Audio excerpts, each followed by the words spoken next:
It's telling me we're live. Okay, Yes. We're dipping our toe into the water. We've had some technical issues today to start, so if we are actually live and you're hearing this, understand we're going to take a little time to get our feet wet here. Should be pointed out, we're celebrating a birthday with Lance. Lance celebrating a nice little birthday. Congratulations, my friend. Thank you, sir. Happy, happy, merry, merry. But we are live. We are live. It's official. Welcome back, everyone, to the Wanna Parlay podcast. I've made Jack now talk for 5 straight minutes to nobody. So we're getting good practice in. We'll be ready to go. I'm Lance Bell. Next to me is Jack Neuheisel. He's going to go ahead and get started on that intro that he's already started on. Jack, all you. As always, you've stumbled across the Wanna Parlay podcast, home of Wanna Parlay and the $2 parlay, the world's richest parlay. Every day around here, people are turning $2 into $2,000 and having a lot of fun. As stated, we're also celebrating not only the Wanna winners and the fun storylines over the weekend, but also got a birthday around here. We got Lancer's birthday, so having a little fun today. But as mentioned, it is a Monday show, so as always, we've got plenty of Wanna winners to celebrate after concluding another great Wanna week. Start with the pick'ems, as always. D. Garibaldo is getting hot. We've said it before, we're going to say it again. Keep trying to get this guy on the show. He's winning a lot of money right now. Goes home with $200 in the pick 4. Sosa 4, who's winning all over the place, gets combined $300 with a couple wins in the pick 4. Hench Jesus in the pick 2, going to the 100. Brody 0501 wins 150 in the pick 3. Kitch 12 in the pick 4 goes home with 200. I go by Tay in the pick 4, also with 175. C. Folsky in the pick 5, going with 475.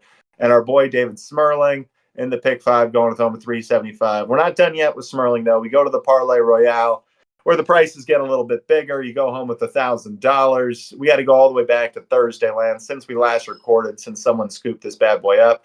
But who else himself but the one Mad Raider, David Smerling, going home with $1,000. Him and his guy, Purple Sticky, actually, another Wisconsinite, Jason Ratzlaff, also showing up on that leaderboard, going home with second place and $500 to himself. And now for the main event, the biggest prize we have around here. Nettie by DeWay, 37, with a 16-leg, 377.09 multiplier. Good enough for first place and $2,000 won on just $2 down. Only would have won $754 had she placed that bet anywhere else. So not only is she smart enough to rattle off a 16-leg parlay, she's also smart enough to place it at Wanna Parlay and not any other casino, sportsbook, or any other competitor, because no one pays you out like Wanna does. Some other people were celebrating in that main event contest. YC312 wins 500. RWB, your mom, goes home with 400. And our guy, Jeremy Cantor, a.k.a. Boots Cheeto, getting on that board and taking home 200 as well. Worth mentioning, David Smerling also took 100. And Lance, I strolled down that entire leaderboard and even saw your dumb ass made it on this week's leaderboard. So let's go, team. If that doesn't tell you it's wide open and available, I don't know what is. We've got a great show for you guys today. I've prepared 4 interviews. No one's responded to my text, but we are prepared when people come on. We should have Tone back on to hopefully talking some picks. He's gotten hot, by the way. He dug us out of what would have been a losing Thursday night. And then quick reminders, we get into accountability hour and talk about the picks. Some partnerships and some more contests coming up with Hexhead. We've had some fun stuff with them in the past. Had an interview with David Smerlin celebrating his new Hexhead up on the wall. Got contests coming up with them in the future. In the meantime, if you're anxious for some gear, go over to Hexhead's website. BOGO50 is the promo code. They're currently running you a buy one, you get the second one 50% off. So that's over at Hexhead, and that's all we got. Let's do the show, boys. Tone, good to see you, brother. Oh, wait, you got to bring you off mute. You're on mute. There he is. There we go. Yes, sir, Ski. Let's go. There he is. Wow. All right. So, you know how we start off every show. It's accountability time, accountability hour. I'm just going to hop right into mine. So I go 4-3. It was a parlay as well, so I could say 4-4, but 4-3 in the picks, 0-1 in the parlay. We did all right. We had a Rockets minus 4.5. That was a win. We had the Oilers minus 1.5. That was a sad loss. They ended up winning in overtime against the Canadians. Lakers minus 2.5. That was an easy win. Who do we play? Nets tonight? No, we played the Knicks though. That was the Knicks Thursday. game. Yeah. So got that win. LeBron over 8.5 rebounds win. Luke over 8.5 rebounds loss. So I went 1-1 on those. Reeves over 18.5 points. This was actually his shit show, his shit fest, when he just played absolutely awful. So that was unfortunate. But the Luka over 8.5 assists, that hit. So, 4-3, not great. We stayed kind of middle of the pack, even, but it was overall for me on that week. I believe I was 11 and 4, something. I don't know, but we did well. The whole show did well last week. So Jack, go ahead with your accountability hour. Even though the day sucked. The day wasn't great for the kid. So this is kind of in the story of our quest here to get in the green. Lantz gets us off to the start we needed, gets us a little lead going into the half. I almost throw it away in the third quarter. Disastrous third quarter. I go 1-3. Bad basketball picks right out of the gate. Was not a great college basketball night. I was looking for some mud, looking for some easy picks and some shitty games. I went after the service academies. Army plus 8.5 versus Colgate. Never stood a chance. Was over before it started. Loss. Boston minus 1.5 versus Navy. There was a time the score was 25-4. Loss. Terrible. Just brutal in the college basketball ranks. After doing pretty well in college basketball the previous show. Rockets minus 4.5 at the Pelicans. I occasionally, when I have bad picks, all I need is Tone to come in on the other side, and then occasionally I get to win those. So far, so good, Tone, when you and me go against each other, even though you're smoking me in the overall race here. I got to take my flowers where I can find them. Rockets minus 4.5 at the Pelicans. Just felt like they had to win. And then I did the stupid thing. I rolled with Austin Reeves, who came back that night against the Knicks. Had one of the worst games you've ever seen from him. Got beat up bad on his numbers, so lost on Austin Reeves. Had I just stuck with the Dalton Connect switch, though, Dalton Connect played some big-time minutes there in the third and early fourth and hit all of his over. So that was the guy to be on. Unfortunately, didn't have it. Go 1-3. Tone, I always feel like I don't get all your picks down when I'm writing these things out. So I had you down for 9-4. Did you do better than that? I have like 4 or 5 lists, and I got to start dating these. But you had them, Jack. I'm not gonna lie. I had you at 9-4. I had you, which dug us out of this hole. It takes us all the way to a combined 14-10. Literally have my notes here. Thank you, Tone, for digging me out. Which I'll go through just quickly. The ones I had down for you: Hawks plus 2.5, easy win. Won that game outright. Lakers Knicks over 230.5. They went to overtime trying to bail you out, but still was a low scoring playoff type game. Pelicans money line. I hate to do it to you. But unfortunately, Houston covered that bad boy. Curry over 27.5. I think he had 40. Goes absolutely off. Butler goes in the high 20s. Easily covers his 17.5. Zion with an uncharacteristic sleepy night in the last couple weeks. Only had 20. Does not cover his over. Pelicans under 12.5 threes. That was the first time we've had that bet on the show, and that thing hit no problem. Only hit 9 threes. CSU Bakerfield money line. They won by like 14. Draymond over 9.5 rebounds. No problem. Terry Eason over 11.5 points. He has 20 on his own. Never an issue there. Jared Vanderbilt over 4.5. Had enough shots to do it. Multiple shots at 3. No chance, though. Still doesn't cover the measly 4.5. Only 2 points from Jared Vanderbilt. You follow Lance on the over 8.5 assists. You guys both clean up there. And then LeBron over 1.5 steals and blocks. No problem. LeBron was a menace on the defensive end. So again, fellas, the combined 14-10 from Thursday tonight, mostly thanks to you two guys. Nothing from me. I held this back. But that's coming off our combined 52-21 from the previous 3 shows. That's a 64-31 last week from the podcast, which puts us up 33 units if you're following along. So we're bringing it. We're going to be bringing it again tonight. Yes, Sirski. That's good stuff, boys. I just want to give us like a fucking little bit of a round of applause. I mean, when you're up 33 units in a week, I mean, that's, if you're tailing that, that's pretty good. That's pretty damn good. Yeah. So yeah, and percentages, everyone has their night. Thank you, Tone, for bringing the volume to us, because we get to quote that, not the percentage number, that 33 unit. That's thanks to your effort. Yep. That's great. Let's go. All right, so obviously over the weekend, there's been a few stories to come out and a few different headlines, some more important than others. But let's start with NFL, a little free agency, I think. First, I want to talk about Sam Darnold to the Seattle Seahawks on a friendly 3-year, $100 million deal. Jack, you're the one that can probably talk to us best about this. What are your thoughts? What do you think? Just tell me what you're thinking. So all in, fun week in the NFL, and everything I'm hearing sounds like it's just getting started. And I don't know if this is the Luka LeBron trade recently, but a bunch of names are getting thrown out that I would have never thought would have been in any kind of trade talks or even on the chopping block. So fascinating times. Darnold to the Seahawks, way to go Seahawks. Darnold felt like the best quarterback on the board, even if you're looking at next season, especially. Even with some of these guys that were going to get drafted, with Cam Ward, Shador, the best available quarterback on the board felt like Sam Darnold. So congrats to the Seahawks for getting their guy.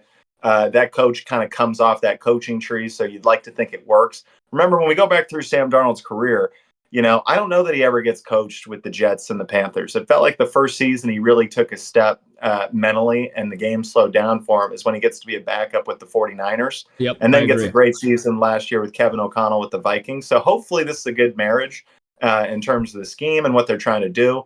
Obviously, a little bit of a mass exodus right now with the skill positions. DK Metcalf headed to Pittsburgh and Lockett still unsigned, but not coming back to Seattle. So you got Jackson Smith and Jigba. You got two good running backs in Charbonnet and Lantz, helped me, the kid from Michigan State. Yeah, and Walker. And a really good defense, I think. I mean, AFC to NFC, always give an AFC a little bit more credit than the NFC. We've compared them to the Steelers across the deal, where they've just been stuck in this mediocre lane. But I think Sam gives you a chance. I think it's a good marriage for both of them. It's shocking to me they got it done at this price, though. He's going to be making essentially 33 and some change a year, 33 million, which is not enough to scoff at. But Daniel Jones a couple of years ago with the Giants coming on to his second deal, signed 4 years for 40 plus a year. And I thought that's the deal that Darnold was going to camp at. I thought that was going to be his floor. I guess in fairness, Daniel Jones is coming off a playoff win when they signed that deal. And Darnold obviously probably lost himself a little money in that playoff game. But I think it's a good landing spot for him. I think he came in a little on a value tag there. So hopefully they're able to surround him. Hopefully they have a good draft. And 49ers, are still a little bit lost at sea. Certainly wild card spots open in the NFC. I like what they're doing over there. Okay. This is what I do want to say to the listeners, and anybody that is viewing. You guys got to take this show. These are gems. If you play back last show and Lance asked me, he said, so what do you think about Sam Darnold? I said he has a lot left in the tank, and this last year was not lackluster. You guys, I mean, it's in. I want to be like Pat Beverly. I wish I had the clip and be like, look, it's right here. I told you guys. Yeah, man. Want to parlay with dropping gems, but yeah, shout out to Sam. I think that's a good place.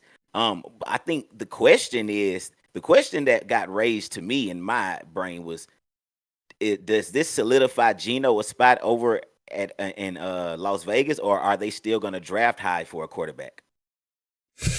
Oh, so you're saying, is Vegas still going to draft high because they've acquired Geno and they still have the 7th overall pick? So me personally, I do think they draft quarterback this draft. I think Geno's a bridge guy. Geno's 32.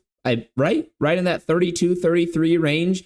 And, Geno's a great for his role as a quarterback, but I don't think he's a Super Bowl guy. I don't think he's one of the top 15, not even top 15. What's the number, Jack? Is it top 6 quarterbacks that normally win the Super Bowl? Top 7 is usually my line. So the original rule when I was growing up was the Matt Ryan bar. If you're better than Matt Ryan, you get paid. Anybody worse than him, you're never winning a Super Bowl on his back. You can't pay him like an elite quarterback.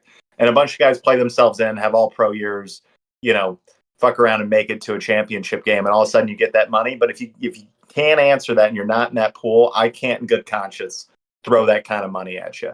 Yeah, but so my whole point with that is I think Geno is, I don't think Geno's better than what Matt Ryan was. I think Geno's damn good, and I think he's a starter in this league. I'm just saying I don't see him. I don't think the Raiders picked him up saying this is our future. I think Pete Carroll is like, hey, I want an adult in my quarterback room. I'm going to go draft a young kid, and Brady's thinking this.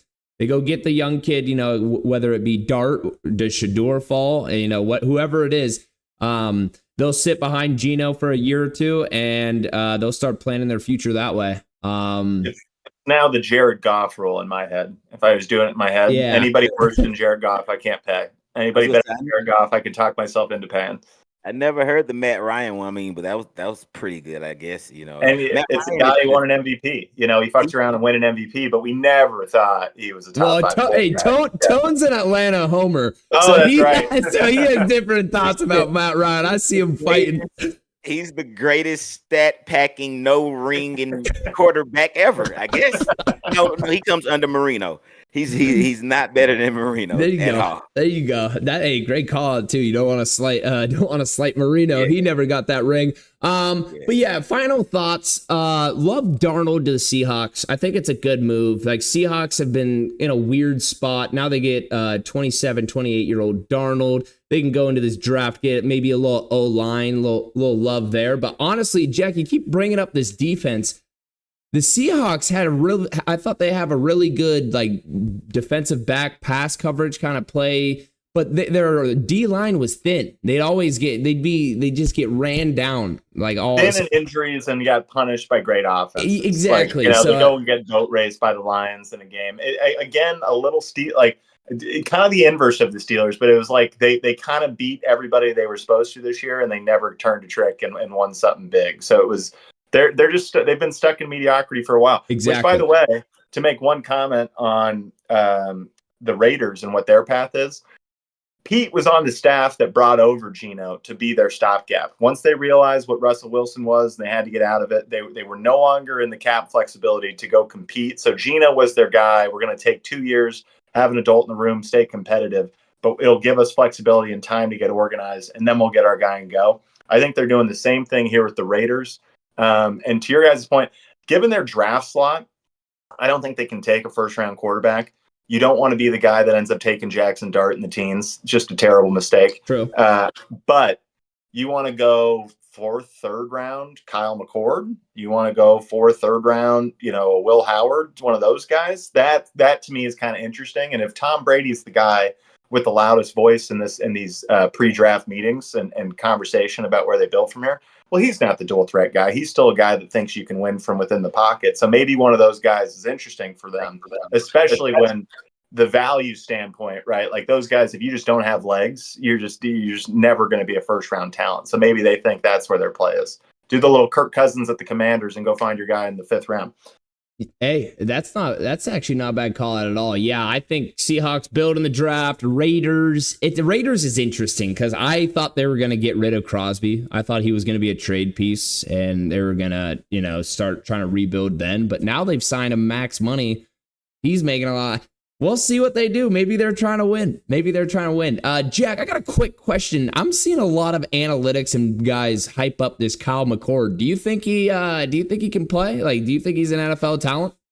The arm talent, 100%. Now he's a little short, and he's a little bit unathletic, right? He's not going to give you anything. Like, he's less athletic than a Baker Mayfield or anything. So you're never going to find anything from his feet there. But he did just set the all-time passing record in the ACC, which is a list that's got some baller names on it, like going by Deshaun Watson and all those guys who had their college careers. So the dude can sling it. I mean, the dude can flat spin the fucking ball. So there's a chance. There's a door opening, and if you're going to play with that offense, maybe you let it roll. This is obviously a new staff, but this is an organization that just let Aiden O'Connell get 8 starts. So, I mean, let's rip. I mean. All right, next topic, and here's KG Little Joe's. He says, "You see this shit today? Justin, quote, I can't hit a wide open wide receiver, end quote. Fields got 30 million guaranteed today. What the F?" Yep, that's our next topic. Justin Fields to the Jets, 2 years, 40 million. I've said my piece about Justin Fields, and I've had my thoughts on this show, so I'm going to let you guys start. Do you guys like it? Do you guys like the move? What do you think? Talk to me. It's both awesome and a bummer for Justin Fields. It's an awesome deal. I would think this is going to be the biggest contract he signs in his NFL career, because I don't see it necessarily working. I've not really paid attention to the offensive staff they brought in there, so maybe I'm holding this Aaron Glenn's group to the standard of the previous Jets organization or staffs and quarterback coaching and just offensive minds in the building. Because to me, like, it's been the place where all good quarterbacks go to die for a while now, and it's a guy that just needs to become a little bit more refined and learn how to win from within inside the pocket. I mean, plenty of evidence of doing it in college. He's back with his guy Garrett Wilson, so like a lot to like here, and obviously pretty cheap if you're going to be paying your starting quarterback just the $20 million. Like, it gives you a ton of flexibility to go do some other stuff in the meantime, especially if you're going to be drafting for quarterbacks, 2 years from now, which is a likely bet here, possibly even next year. And for Justin Fields, he gets a chance, but I feel for him because the team I wanted to see Justin Fields truly land on was the Colts. I thought with Anthony Richardson, you wanted to bring in a real competitive piece. It's a weird thing going back and forth between Anthony Richardson and like Joe Flacco or Gardner Minshew, which is what they've done for Anthony Richardson's career so far. Those are dramatically different skill sets and offenses, I would assume, that surround them. And so I thought Justin Fields was the perfect, like, this is the bar you got to chase. Anthony Richardson, this guy's been in the league for a couple of years. This is how you become an adult. This is how you film study and do all those things, while also not compromising the offense and possibly getting a guy that from within that offense maybe could be really something. And a guy like Shane Steichen, who's been super creative on the offensive front, maybe some 2 quarterback sets, maybe some fun. Yeah, no, Tone, talk to me. I think I'm on the other side of the coin. I'm 50-50 when it comes Justin Fields at all times, Justin Fields. But I personally feel like, he could shock a lot of people. I think with Mike Tomlin, you can never, count out anything, before actually seeing it in real time. But I think, like I said, I'm 50-50, and I think this is the perfect time. I think it's no later. It wasn't going to happen no later than this. This is do or die for him. This might be in the league, out the league type for him after this, but if he shows, then, he'll get a new contract. If he, if they not going to hesitate with cutting him off of that kind of, that's a cheap deal, Yeah, I see what you're saying. And 100%. Like I've said before, I mean, I've had my good bashes about Justin Fields. I don't think he's an NFL starting quarterback, but I'm rooting for him. Like, God, do I want him to be good? Because his athletic ability is electric. On the football field, when he has those, like, he had that game against Miami in his career when he's running around the whole field. Like, he has what it takes to be like a wow factor, an X factor, but it's the X's and O's. It's the sitting there. Can he anticipate like the in route coming because the linebacker is shooting to the hard flat? No, he's not done it in his career. He's not played catch within the lines. And here's KG Low Joe's. I've watched this movie already shot in Chicago. The remakes will not be any better for Fields. He will die in this remake. So it's like that's my only why I'm so like stubborn about Justin Fields is we've seen it. There's nothing that's been like hiding in the game film that they haven't showed us on the football field. Like, it's 3rd and 8. There's no chance of a first down. He's not throwing, like, unless he scrambles for the life of him. He's just not converting in any situation. So that's why I think, the Jets are the Jets. They're already cooked. They might as well go bring in this guy while they draft another. And maybe it's interesting, and maybe they make it work, and maybe Justin Fields is that guy. And I'm sitting here and I can say I'm the bozo that slept on him. I said he couldn't do it, but I don't see a very bright future for Justin Fields and the Jets. So I think, gun to my head, I had to bet on this situation. I'm with all of you guys and KG right here, where I would lean against it. I would think underball here for the Jets. Having said that, sometimes we get a little bit stuck in thinking there's one way to win. Like, the Eagles offensively were very different this year. And he's not the thrower that Jalen Hurts was. Again, like the season Jalen Hurts had in Oklahoma where he was ripping it up in the air raid, like you saw the arm talent and the ability to go through and play within a structure and do all that stuff. He's not shown any of that. But he did go basically 500 with that freak show, with Eberflus and that cast of characters in Chicago. That team was thought to be better. Caleb Williams got a better group than Justin Fields ever had in Chicago. And then he just went 3-1 as a starter in Pittsburgh. So maybe there's a way. He was 4-2. Yeah, and he's going to a division, remember, where Bill Belichick won a game against the Bills 2 years ago with throwing 2 passes the entire day. where they made it all run game and had great defense. And now it was a game in the snow and 50-mile-an-hour wind, all that stuff. But I'm just saying that you can exist in a world where you run this ball 65% of the time, and 15% of that is RPO stuff that just ends up in a run because you like your run box. And then you got Garrett Wilson who can go win one-on-one on the outside, maybe make it a little simpler, clean up the reads where you can make it more quick game and it's just one guy beating one guy. There's a world to talk yourself into being. I'll say this. Aaron Glenn, coming from that Lions deal, is super respected across the NFL. I could see this being a nice little culture stopgap for 2 years where they go 500 for 2 years with Justin Fields and then are just forced to go, we're ready to get better and draft or bring somebody else in. But I don't think this is necessarily like, okay, here comes 4-13 for 2 straight years. I think they're going to be better than that. So I think you're wrong. I think they go 4-13 both years. And this is the only reason, because you talked about that year that he was in Chicago and he went 500. The Bears had a beast defense. They had a beast defense and no coaching change in the middle of the year. They're from week 8, I think that season on, they were the number 1 defense. Like they were actually legit. And when they with the Steelers, especially the first 6 weeks, they played average teams and had a phenomenal fucking defense that won them the games. The games that he won, the highest scored points was 13 points, and then it was 10 points, and then it was 6 points. So I'm like, don't get me wrong. Yeah, there's a world, but Justin Fields isn't the guy. Let's stop lying to ourselves. He's just not like, let's get a different quarterback. Let's get a different guy. But hey, you know what? I'm not the New York Jets. Maybe I'm a hater. Maybe I'm a generational hater. But they've got the personnel on defense. They also have. They got voted the worst organization in football by the players. So upset with a million things. So it's a question of, can Aaron Glenn go win the locker room between now and training camp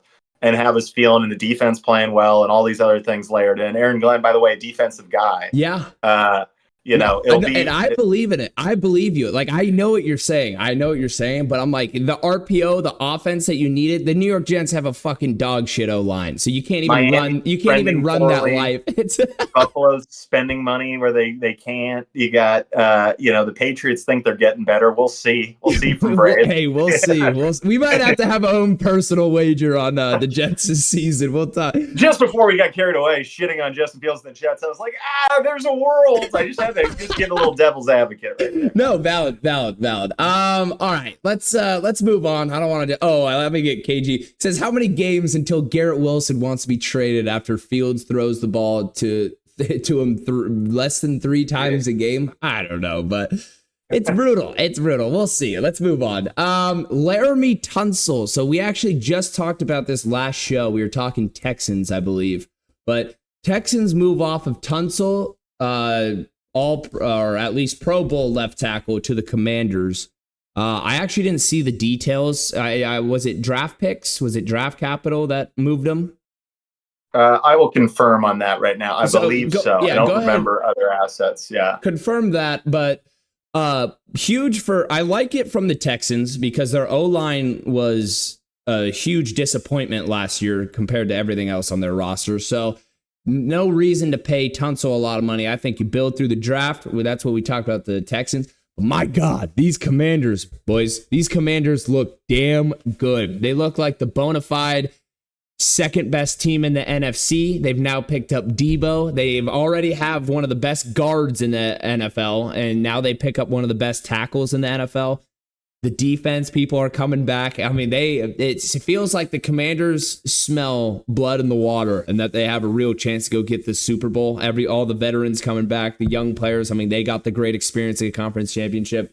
I love the move for the Commanders. What are your guys' thoughts? Talk to me. Is there anything different? I'll let you go. I'll just say that package was for 4 combined picks. You got a 3rd, 2 4ths, and a 7th spread out across this year and next year. So 4 picks, but decent haul. Houston without a starting left tackle, and not a ton of that still left on the market, particularly in the draft. But Tone, go nuts. Yeah, man, I think I think they personally are as legit as can be. I think they're beyond a contender. I think they're literally really putting together something to just be in the Super Bowl. Like, I think they don't see nothing else other than being there. I think their quarterback has showed them enough to where he may mess around and get one of the biggest contracts ever seen for quarterbacks. I think he's creeping up on that kind of thing, and Washington is the team to do it. I don't know if they've ever gave a max to anyone. Maybe.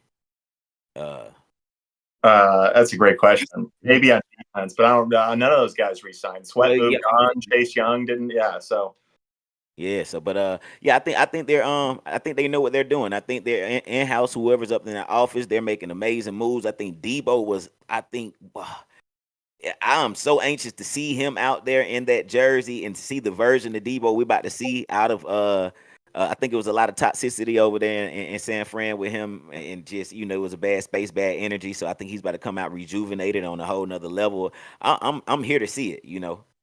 Yeah, I couldn't agree more with the 49ers, because it was, they had great rosters, great teams, and they never won the Super Bowl. They never got over the hump. They made it twice, lost twice. Like, it was just, and everyone had gotten paid, and it was kind of just the end. And like, of course, this last season was just injuries everywhere, so they never got to see their true selves. The new energy, Debo, I think, is going to have at least this one last and, maybe a year after, but he's going to ball. I'm on your side. I believe you. KG Little Joe's right here says, hey, have you guys seen what my Bears did today? We are spending some money and shoring up some holes. Makes me think if Gene T is available at 10, the Bears should draft him. Okay, KG. So when you're talking about moves, I saw you guys traded for the Chief. Who's that guard? Joe Tooney. But and that was legit. I haven't seen anything else. So if you want to let us know in the chat real quick. I don't think the Bears 3 get any more credit. people today. Yeah, I didn't see anything, but I believe you. I really hope it's not just classic Bears and you guys do Bear things. But and you would like Gene T at 10, Jack. Is Gene T a top 10 draft pick? people see Gene T as a Christian McCaffrey, Saquon Barkley type prospect. Okay. So it's not unheard of that he could go that early. Mm-hmm. For my money, we've broken it downtown. I think there's 18 guys that could be on 53-man rosters that are going to come out of this draft from the running back room. Like the 11th guy rated right now is Brashard Smith, this kid out of SMU who just rushed for like 2,100 all-purpose yards, and is a receiver guy. He's a 10-400 guy. Like he's going to go in the 4th. So I wonder about Gene T. A bunch of these guys with multiple needs. Do you go running back 1 or do you go someone else, then come back and get somebody else 3 rounds later that you feel like isn't that big of a drop off? It's like it's a twofer. If I were a GM, I would never take Gene T that high. The way people are talking about him and the buzz he's getting, I don't think that's ridiculous. I agree. Okay. Yeah. Now, I think he is if he falls out of the top 10, I think it won't be far from it. I'll put it like that. But I think with the hype, the buzz, and the numbers he put up, he's legit.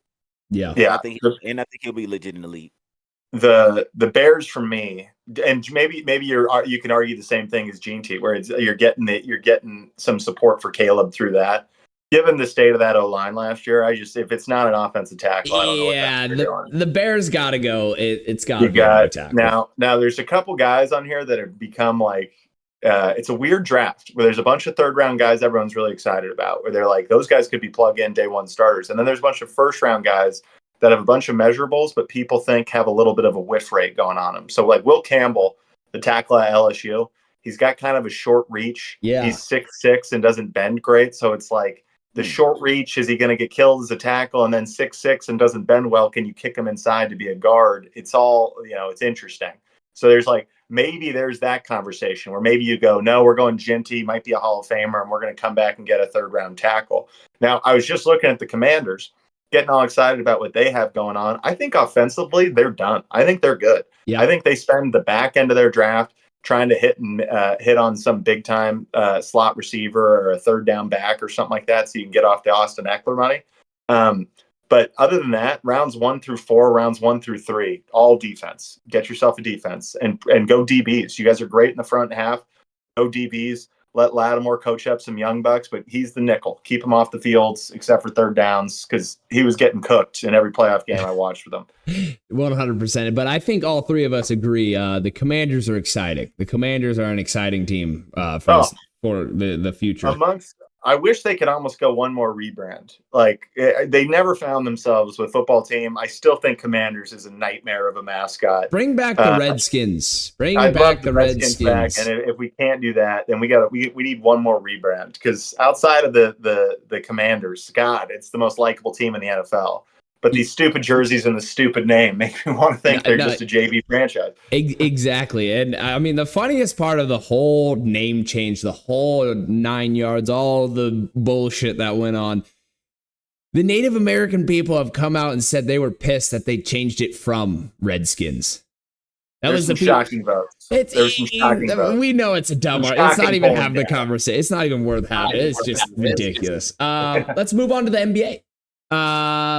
LeBron James out. Suffered a groin injury at the Boston Celtics in a loss. What are we thinking? What are our thoughts? I want the whole 9 yards. I want you to know Laker future, everything. Let's hear it. Here's my hot take. Best news that could have ever happened. Okay. We're good. We weirdly agree. Anywhere 2 through 5 seed, we're good. I want to guarantee LeBron is fresh and rolling and looking like this guy he's looked for like the last 2 months. Best thing that could have ever happened. If they said 2-week injury, give him a month. Give him a month. Yep. We're chilling. Tone, do you have any other thoughts? I was gonna say it in a different way, but it meant the exact same thing. I'm a LeBron fanatic, just like you know how we are, but I felt it. I was saying in my head, like, I'm like, man, as long as, and I know it, he's gonna have some kind of small. I'm so glad it came up right now and right now and not 1 second later. I mean, right now he's about to be a robot. Playoff time. A groin injury. He said it in the post conference, like, I ain't worried about it. It ain't nothing. I think he told them, like, nah, we gonna put a little extra on it. I sit out. 2 weeks we'll do that. I'm telling you. If we got to send him back to Germany or wherever the hell he went to get the PEDs that he's on, let's roll that. I'm good. Hey. He took vacation time off. Yeah. Dude, quick little stem cell therapy, get right, get your body feeling good. I do not care. I love it. It's good for basketball. Bring it on. Yeah. Hey, it is suspicious. Yeah. Oh no. Okay. The whole Germany thing. I mean, I just turned the blind eye. All right. I just don't look over there. But to be honest, yeah, you guys are 100% right. I mean, obviously, you don't want to see anyone get injured or anything like that. Well, that's not the best news. The best news is the fact that we're gonna get arrested LeBron for this playoff push, because we have a real fucking team that can make this playoff push. So and I don't know if you guys caught the Celtics game Saturday night, like the Celtics, but that was a game without Jackson Hayes, without Rui Hachimura, and without a real A game from LeBron and Luka, and we still found a way to cut that to 4 points in the fourth quarter. I don't think, short of the first 8 minutes of the game, I don't think we played well until the last 4 minutes of the game. I thought we played like shit the entire time throughout. We're missing key pieces for our defensive thing. Now, I know Kristaps Porzingis is in that game, but we can go steal one in Boston. We can go steal one a game, 1 and 2 in Boston. 100%. And especially that third quarter, we went so dry, like literally could not hit a shot. And we hung in there. The whole team. Yeah, but we hung in there. And we fought, and the fact that we were even close at the end of the game, I thought was impressive, and thought we should be proud and kind of hang our caps on that, because we were never supposed to be in this game, guys. I mean, they came to LA and we beat the dog piss out of them and sent them home. Said, try next time, buddy. Like, that was a little bit of a revenge game. They showed up. They made sure they're going to show out in front of their fans. So we still hung in there. We battled. I mean, LeBron goes down with the injury. Now we got the Nets tonight. I mean, now it's just going to be, all right, Luka, we want you in playoff shape. It's time for you to take over this team, run the show. Austin Reeves will be your sidekick. It's all you. And then all these rotational pieces, like, they're just going to be here to compliment you. Time to be great, Luka. And there's no one else that I would bet on more. Actually, I guess I'd bet on LeBron more. But second most odds, I'd take Luka. He's going to be a freak, and we're going to be good. That's why. I mean, I'm going to give you a sneak peek into my bets tonight, because it starts in 45 minutes. But Lakers -5.5 at Nets. I mean, it's free money. It's free money. It's a revenge game for Shake Milton and Dorian Finney-Smith, boys. Like, come on. Not actually. Shake Milton, Brown Tony. Yeah, Shake Milton. What are your props? All right, let's move forward. Curry accepts the assistant GM job with Davidson basketball program. Do you guys have any thoughts on this? I think it's pretty damn interesting because what really is he? Like, is he really the one signing off on decisions? Does he bring in people he trusts to make the decisions? Like, what does this even mean? So this is another weird headline in the world of NIL. Texas Tech right now is balling on their recruiting in all sports. They just brought in a softball pitcher for $1 million. They stole from Stanford. They had the best or one of the best portal recruiting classes, one of the best recruiting classes. Basketball doing the same. How is this all happening in Texas Tech? They just signed a GM that's a billionaire. He's kind of overseeing a lot of these things. I don't know what his official title is because he operates in several different sports, but all of a sudden the money is rolling over there. You couple that with what Prime has been able to do at Colorado and what bringing some stardom to a place that's been a little bit overshadowed recently, what that can do for it. So I get it 100% from Davidson. I think it's either one of two things, possibly some combination of both. It's either super cool from Steph Curry, and he's going to be involved. I don't know how much evaluating he's going to do. I don't know how much grinding over film and recruiting and being on the phone with recruits he's going to do. I think he's going to be a little bit of a cash cow. I think he's going to be a name. I think he's going to attend 4 recruiting functions. And then I think he gets to maybe have to do 5 phone calls a year to the number one guy, whoever they're looking for, just to close the deal. So if he gets super involved and he wants to go like be the hero for his alma mater, I can't get it. It's as cool a thing as I've heard of in this NIL world.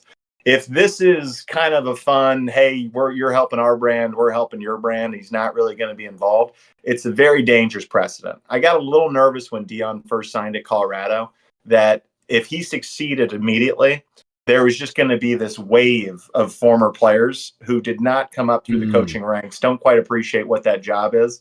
And I will say, in fairness, the head coaching job for a lot of these big time programs has become a lot more political. It has been a little bit more fundraising, NIL management, speaking circuits, that kind of deal, less of being in the locker room and managing just what you're doing. But the more we head in that direction, the more proselytized the whole game becomes. And so I get nervous about sometimes with these headlines. If he's involved and in it and he resurrects Davidson basketball and makes that a fun basketball school again, fuck yeah, I'm all in. If this is the first of many people to do this, and it's just kind of the equivalent of doing a collab post on Instagram, then I'm out. I don't want nothing to do with it. Yeah, okay. That actually explains it a lot better for me because it's definitely the first one. He's definitely just throwing his name in. I mean, Steph Curry's basically a billionaire, so he's huge. He'll come in, does it for Davidson, and I think you were spot on with the 5 phone calls a year to the number one guys. That's what I think it looks like there. I don't think there's any way he's going in there and scouting. Yeah, Davidson's the big winner in all this. Yeah, way to go. Yeah, way to go, your number one alumni to come back and put his name on the program. That's fucking awesome. Tone, any thoughts, or this one wasn't much? Nah, yeah, I will. Yeah, he said enough. All right. That one was for me, boys. I apologize. I just wanted to talk a little NIL landscape. That was purely for me. That was a total. That was a jerk off. That was it. I did want to know. I mean, because I don't know why I didn't understand it. All right. So this is a headline that took place over the weekend. Kawhi Leonard had a buzzer beater against Sacramento Kings. You guys see that? That was only his second buzzer beater ever in his NBA career. Would you why I'm bringing this up is because I would have lost a lot of fucking money if someone had an over under at, say even 3.5 game winners for Kawhi. I'm taking the over. This is one of the clutchest guys, or at least we thought, in the NBA, especially like 2019, all that. Only his second career buzzer beater. Does this shock anyone else? I know it's not much to talk about. Does this shock anyone else? Am I the only one? Nah, it doesn't shock me because I remember the other one so vividly, and then I don't remember no other ones. That's well said, Tom. Yeah, and then this weird stat came up one time over a debate with a Jordan fan, and they didn't, until really looking at the numbers, you don't understand, like clutch shots. Mm-hmm. then you start bringing up names like LeBron. It's like, are you serious? Oh, he's not. Go look how many buzzer beaters he's had, game winners, and then go look at other people's numbers. It's not many. You talking about game winners? You got to bring up some amazing people. No, the Currys and the Millers and the Ray Allens, and come on. Yeah, so okay, maybe it was just me because I was like, "What the? This is the second ever in his NBA." Because I mean, he's been the one guy on these teams since 2015, 2016 in San Antonio. So I'm just thinking, like, second ever, and this guy. So I don't know, but I thought it was interesting. I thought it was surprising. I thought there was no way it was only a second. We got some guys active in the chat right now. Oh, actually, they're going back and forth. Wait, we got a bear and we got a Cheesehead, just absolutely duking it out in the chat right now, boys. We got James Moore. They lost out on Kenny Pickett. Kenny Pickett just signed with the Browns. That notification just came across my laptop. Kenny Pickett, Browns? Mm-hmm. Oh my God, they're back. The Browns are finally back. No, hey, good for Pickett. At least he made a little money. Went there to the Eagles, won a ring, made a little money. Now he's going to Cleveland. I gotta read some of these. James Morris, he says, I'll tell you what, the Bears are still gonna be trash. And then KG comes in and says, easy, Cheesehead. Packers signed Aaron Banks, top left guard in the league. And then KG says, you keep reliving Brett Favre memories. Oh, here we go. Now they're nice. The Bears been building trenches. James Morris, KG, they've come to an agreement. He said James Morris says Packers might go 20-0. He's delusional. So let's get to the last NBA topic I got. The MVP race. Jokic, Shai Gilgeous-Alexander. Who do we like? What are our thoughts? Talk to me. What are we thinking? I'm Shai all day when it comes to it, man. Shai's numbers that he's putting up, I think it's incredible just to see. I was watching him last night, and he busted one of my parlays. I went under on a 31.5 on him, and of course he came out there with another 40 ball plus or whatever he dropped. But yeah, he's going crazy, and his team going crazy. So I mean, I just think. So you think Shai? Jack, what about you? I was looking up the odds right now to see where it still currently hangs, and I'm seeing still Shai minus 350. Are you getting better odds than that on Jokic, or are you seeing that conversation pop back up? Because it's interesting. The OKC's winning percentage has tailed off a little bit. They still lead the West by 10 games, I think, over the Lakers, right? 10.5 or something like that. So they're still clear cut. I mean, it would have to be just an all-time collapse for them to give up the 1 seed here. So it's just been a little bit boring, but he's been going about his business. He had another 50-point game last week. Like, it's Shai all day. And the tragedy is, again, how fucked up they make this conversation every year, that we as the fans, it's not just clear-cut and obvious based on the numbers, because there is no clear-cut criteria. So this conversation gets kicked up because Jokic is outperforming his previous MVP seasons. And so you're like, well, shit, don't we have to give it to him? But to me, it's simple. It's Shai's year, another great international player. I think he's going to flame out in the playoffs, but all-time regular season. Good for him. And another MVP for OKC. That's the third MVP for OKC in the last 12, 13 years. So fucking A. Yeah. Hey, that's actually a great call. I forgot about that part. James Morris says Shai is the MVP. He says SGA has that, in all caps, Mamba mentality. What a funny thing. KG Little Joe's, James is at the weed dispensary watching this podcast. And no, I'm at the crack dispensary in Green Bay. We only smoke the finest shit. Oh, some craziness going on in the chat. Guys, the one problem I have is the analytics with Jokic. And I know, analytics is only so much and, play the games, because SGA has a great roster around him. Just all time. They sat out the other day, I think 3 or 4 starters when they played the Trailblazers, and still covered and still won. They were favored and covered. So they have just a lot of pieces. This Jokic guy, he's top 3 in points, rebounds, and assists in the NBA. That's the most unheard of. And just to give you a little more, he's 4th in steals. The Jokic, when he's on the court, historically one of the I think one of the greatest offenses of all time in NBA history. Mm-hmm. And when he's off the court, statistically one of if not the worst offensive teams in NBA history. Zero counter to it. Let me throw another weird positive that I don't think gets talked about enough with SGA. Yeah. They play unbelievably well and hard night in and night out. They do so always perform in the fourth quarter. There's been some big time comeback wins from this year. They have an average age on this team of 24 years old. I know you have Caruso and Hartenstein rolling around, and SGA does give kind of a weird interview. It's kind of an oddball personality, but the leadership role that he's played, getting this team to buy in and roll this hard this entire year, because it all goes through him. If not by voice, certainly by example, because he plays his ass off day in and day out. Yeah, it's been impressive. He's what? He's 26. Their starting lineup average age is 24, and he's getting that team to go be 10 games up on the rest of the West, which we'd all agree is much better than the East. That's a hell of a deal. I mean, it's an MVP type season from him. I think you give him his flowers. Jokic again, first ballot Hall of Famer, probably might have a place on Rushmore if he wins another finals. Seriously, he's gotten that good where it's like, shit. Yeah, you want to put together an all-time pickup game. Well, Jokic is there, so now let's start narrowing down who's the last guy picked. It's not fucking Jokic. hey, great, and that's a great call out because I was just having an argument recently when we talk about the greatest of all time, and I was like, all right, you do a fantasy draft, you can pick any player, any prime, go. I don't think Jokic. Jokic is pretty early on that list. He's pretty early in the fantasy draft. Let me give Tone some love here too. This is why when he gave up the rule of not comparing across eras, every era's got their own GOAT kind of deal.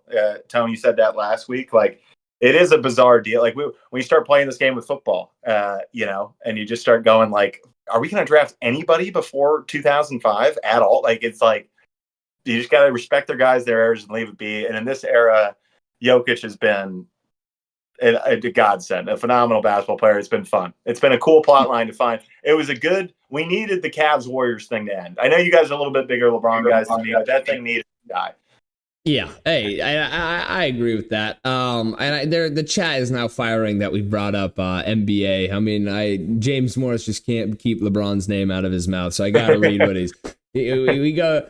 Before Joker did that video game of 30, 20, and 20, he moved his level closer to Shea. He said, Jokic always looks like he's not even trying, but makes everything look too easy. But watch out.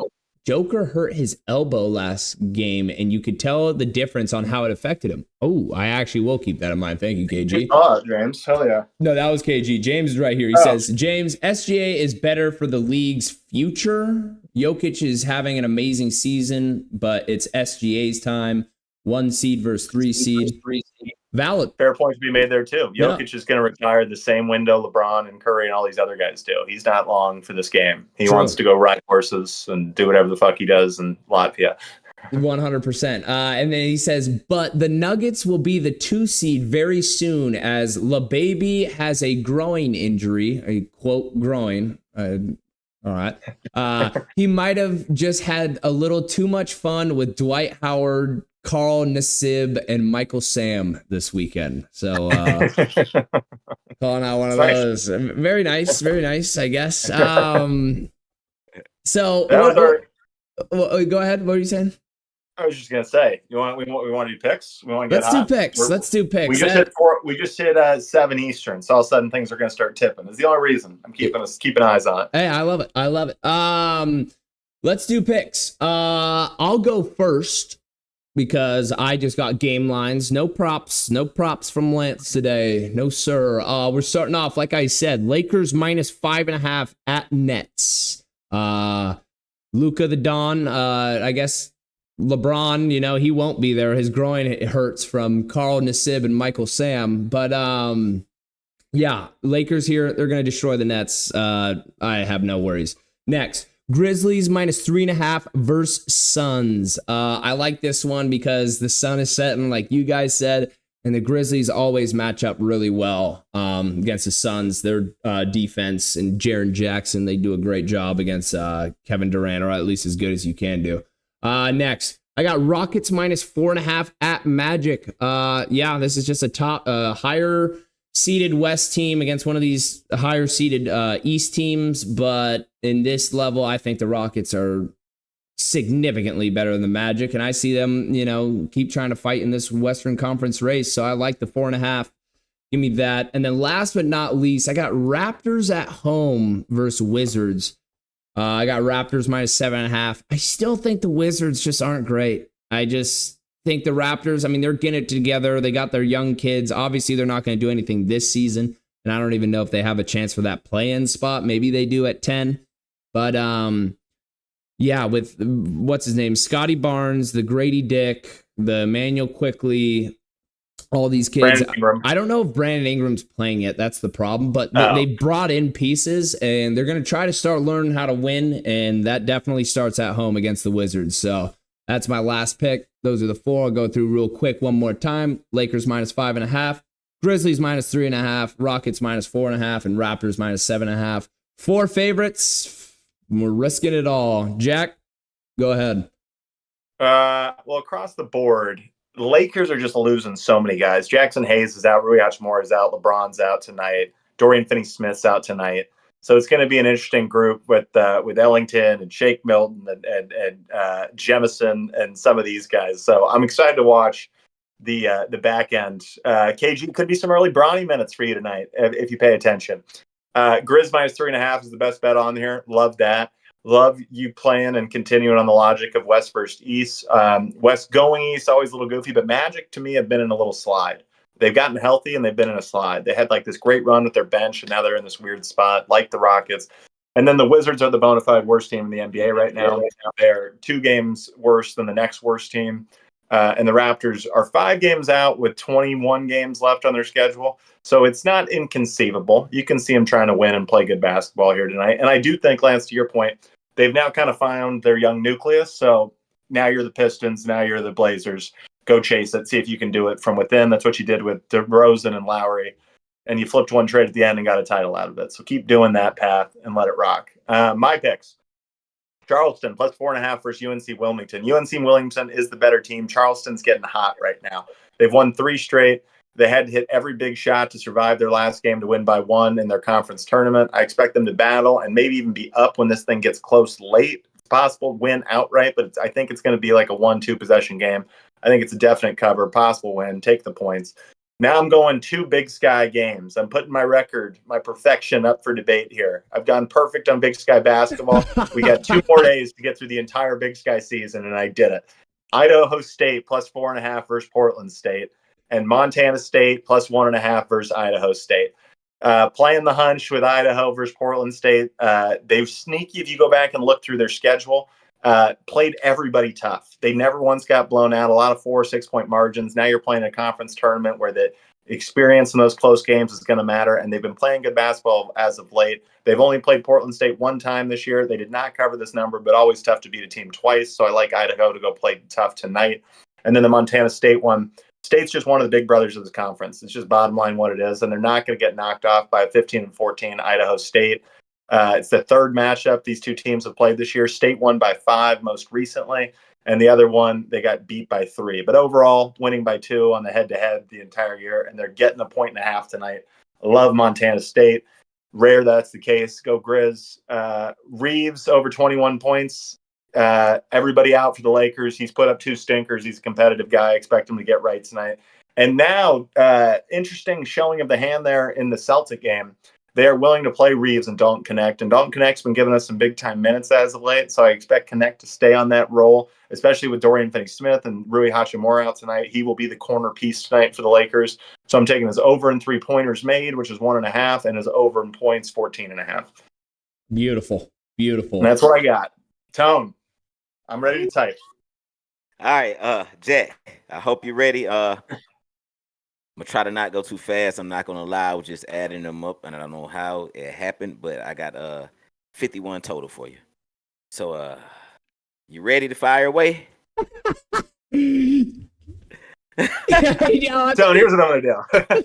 I'm gonna do this. I'm gonna do this homework assignment tomorrow morning. I'm gonna write this all down, and I'm gonna have this covered for tomorrow morning. For sure. But I don't want to type. I just want to sit back and relax and watch you cook right here. Because 51 straight. I want to see you go.